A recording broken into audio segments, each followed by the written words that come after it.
Hello and welcome to No Man's Land. I'm Shisho Shroom, and today is going to be a very busy day. We got a lot of farms to build. If you joined us on Saturday for the live stream, you would have seen that we have built this, and it is the beginning of our base, the exterior of the mountain where it opens up and we can get inside, as well as a nice textured and different exterior. We still have a lot more to do here, and I would like to finish up the door frames today, as well as finishing up the breaking up of the outside and kind of adding more textures and details onto the exterior of the mountain. On top of that, I would like to take down as many of these signs as possible. So, the plan is as goes.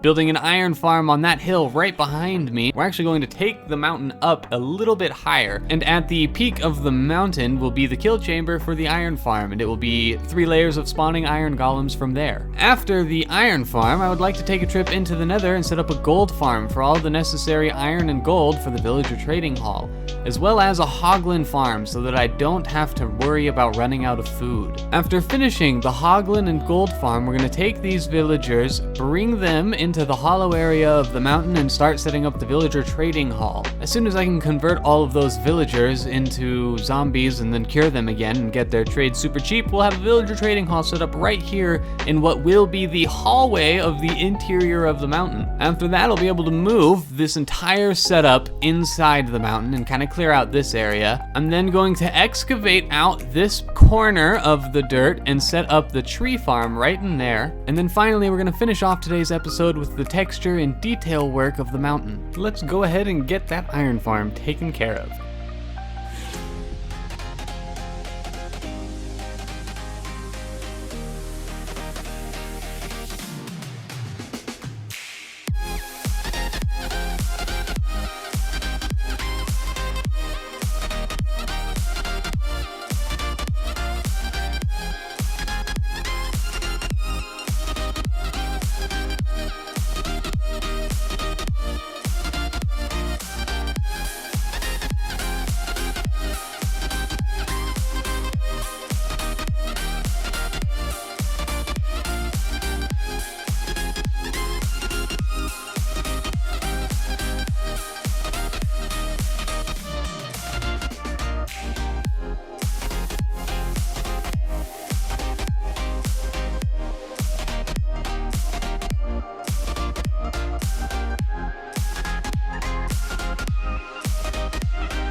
Alright, the iron farm is now completely built, so let's talk about it. The design for this farm comes from Logical Geek Boy, and I'll put the link to his video that I watched in the description below.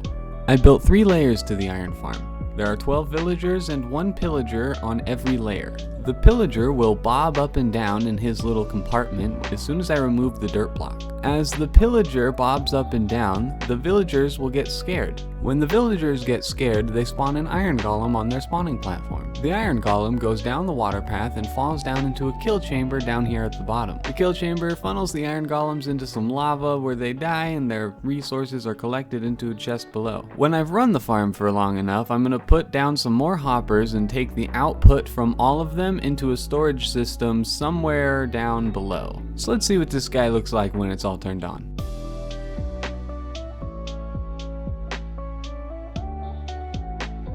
As you can see, it's extremely efficient, so we're gonna let this run for a while and get to work on the gold farm in the meantime. Alright, the first thing I'm gonna need for the gold farm, is gonna be some magma blocks. So let's go down our little hole and see if we can find some. I'm actually gonna dig all the way down. The reason I'm digging all the way down is because at some point I'm going to want some ancient debris, so I'm going to start by digging some tunnels at the bottom to hopefully find some magma blocks and also set up the paths for the bed blowing up later and hopefully finding some ancient debris.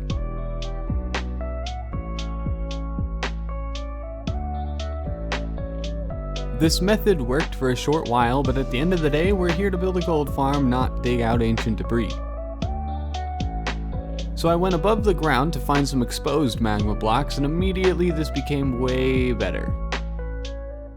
Alright, we've got enough magma blocks now to build the gold farm. We have 2.5 chests, slightly more than a half, but that should be plenty to go ahead and get started.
Alright, we've finished the gold farm, so let's watch it in action and talk about it.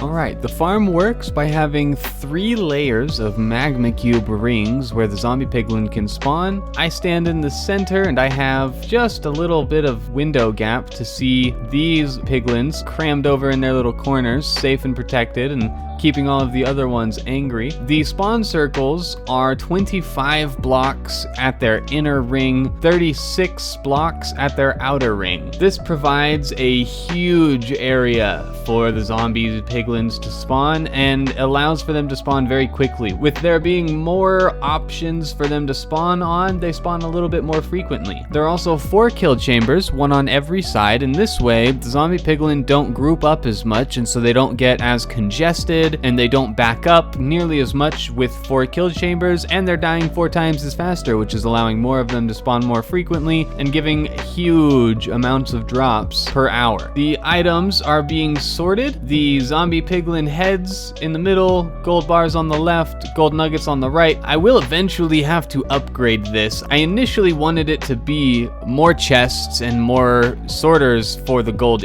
nuggets, but once the gold nuggets started to stack up and completely filled up one row, it ruined the entire sorting on all of them, actually. So I've got to go through and fix that eventually. And I also have a burner for extra items like swords, rotting flesh, and other things that a zombie piglin might drop that I don't want. Currently, there is no way up. Zombie piglin are spawning where I don't want them to spawn, and they were spawning on top of scaffolding. So I put a temporary block right there, and I just haven't left since I finished building it. All right, since I'm gonna be stuck here for a little while until I figure out a way to get down, or just sacrifice myself to get down and then build a way up, this is actually going to be the end of the episode.